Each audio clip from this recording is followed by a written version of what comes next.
ఇప్పుడు తులం బంగారం 1,30,000 రూపాయలకు చేరి ఆకాశంలో మెరుస్తోంది.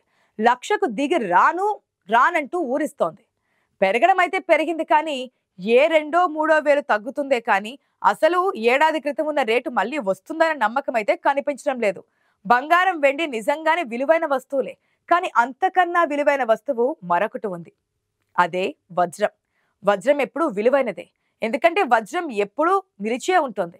శాశ్వతత్వానికి వజ్రం ప్రతీకగా ఉంటుంది, ఎందుకంటే దానికి ఉండే విలువ మరే లోహానికి ఉండదు. బంగారానికి ఇది తోడైతే బంగారానికి అందం పెరుగుతోంది, అంతేకాని వజ్రానికి కాదు. ఆభరణాన్ని ధరించే వారికి వారి హృదయంలో బంగారానికి కాకుండా దానిలో పొదవబడిన డైమండ్ కు ప్రత్యేక స్థానం ఉంటుంది.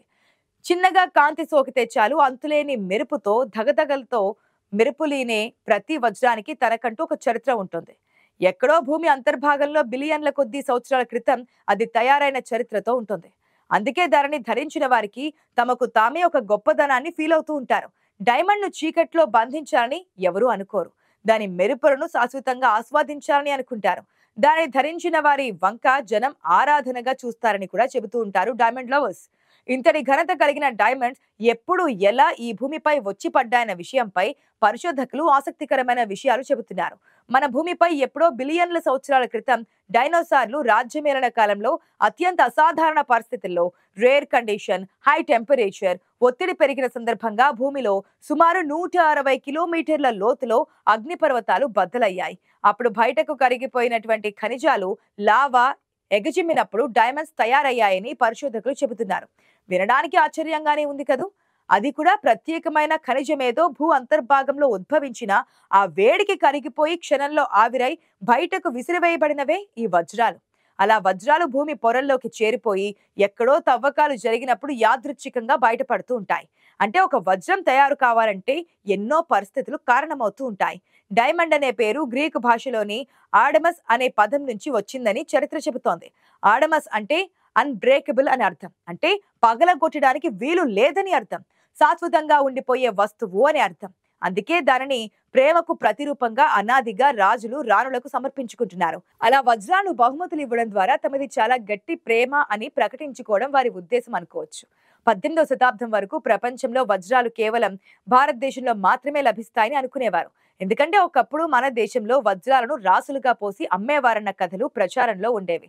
అప్పట్లో హైదరాబాద్ సంస్థానంలోని గోల్కొండ గనుల్లో ప్రపంచంలోనే అతి పెద్దవి అరుదైన వజ్రాలు లభించాయి. 105.6 క్యారెట్ల సైజులో ఉండే కోహినూర్ వజ్రం ఇక్కడే బయటపడింది.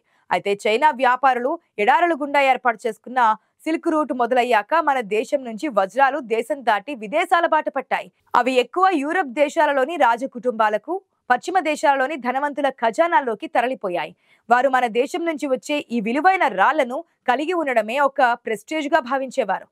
వాటిని తాము ప్రేమించే వారికి బహుకరించడం ఒక గొప్ప అనుభూతిని ఇచ్చేదని చెబుతారు.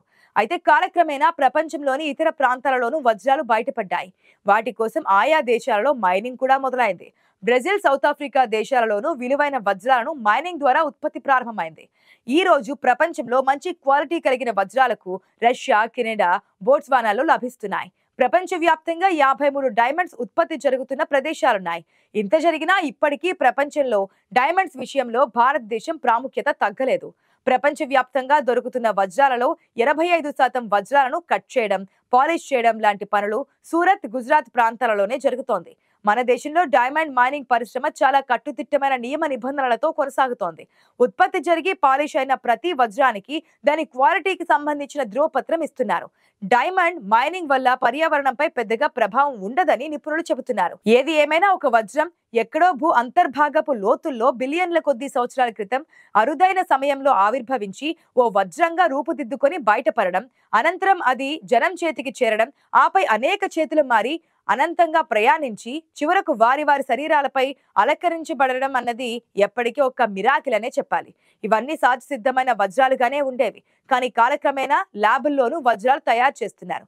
ఇలా పరిశోధనాశాలలో తయారయ్యే ఎన్ని కృత్రిమ వజ్రాలు తయారైనా అసలు సిసలైన వజ్రం కురిపించే నేచురల్ బ్యూటీ ముందు నిలబడలేవన్నది నిజం. వజ్రం, బంగారం, ప్లాటినం లోహాల కన్నా విలువైనది, ఏ రకంగానూ చెక్కు చెదరనిది. వాటి విలువతో పోలిస్తే ధరలోనూ వజ్రానికి సాటి లేనిదిగానే ఉంటూ వస్తోంది. వజ్రాల్లో పలు రంగులు ఉన్నా దేని ప్రత్యేకత దానిదే, దేని చరిత్ర దానిదే.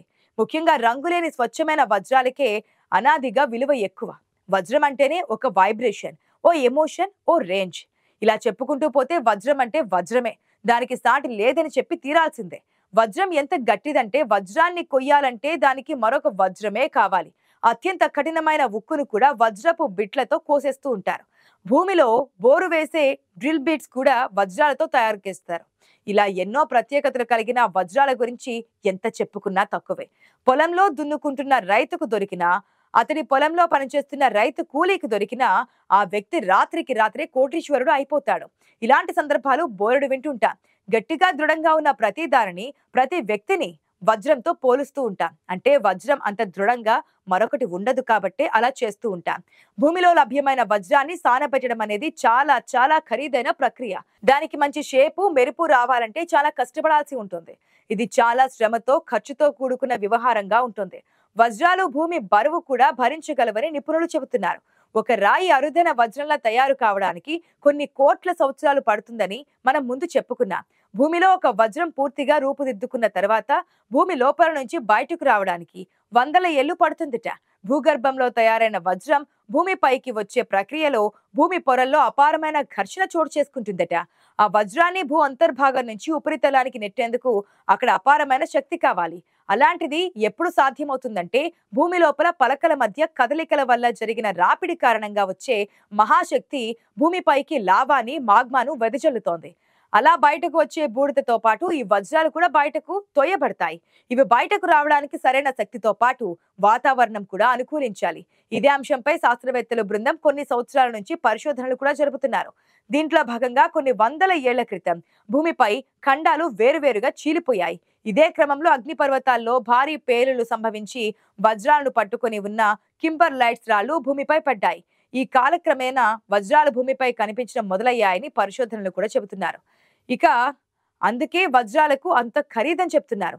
అగ్నిపర్వతంలోని లావా కూడా ఏమీ చేయలేనంత దృఢమైనది కాబట్టే వాటికి అంత డిమాండ్. నిజమైన వజ్రాన్ని కొనుగోలు చేయాలనుకుంటే అది నిజమైన వజ్రమేనా అని నిర్ధారించుకోవడానికి, అది ఏర్పడడానికి మిలియన్లు లేదా బిలియన్ల సంవత్సరాలు పట్టిందని నిర్ధారించుకోవాలంటే అందుకు నిపుణులు కావాలి. దీనికోసం ప్రపంచవ్యాప్తంగా కొన్ని సంస్థలున్నాయి. అటువంటి వారి సిఫార్సుతోనే వజ్రాలను కొనుగోలు చేయాలని నిపుణులు సూచిస్తున్నారు. వారు సర్టిఫై చేసిన వజ్రాలనే స్థానిక జ్యువెలరీ షాపుల వాళ్ళు అమ్ముతూ ఉంటారు. వజ్రం రేటు బంగారం కన్నా చాలా ఎక్కువ. కందిగించేంత ఒరిజినల్ వజ్రం 30,000 రూపాయలకు తక్కువగా ఉండదు. 1 క్యారెట్ వజ్రం ఈ రోజు రేట్ చూస్తే గనక ఆ క్వాలిటీని బట్టి అది 1,00,000 నుంచి 7,00,000 రూపాయలుగా ఉందంటే నమ్మగలరా? నమ్మాల్సిందే. అవును, వజ్రం అందుకే విలువైనది అంటారు. బంగారం కన్నా విలువైనది. వజ్రం చేరికతో బంగారానికి అందం వస్తోంది. అందుకే దాని పట్ల ప్రపంచవ్యాప్తంగా జనంలో మోజు ఏర్పడింది. పైగా వజ్రం శాశ్వతమైనది, కలకాలం నిలిచి ఉంటుంది.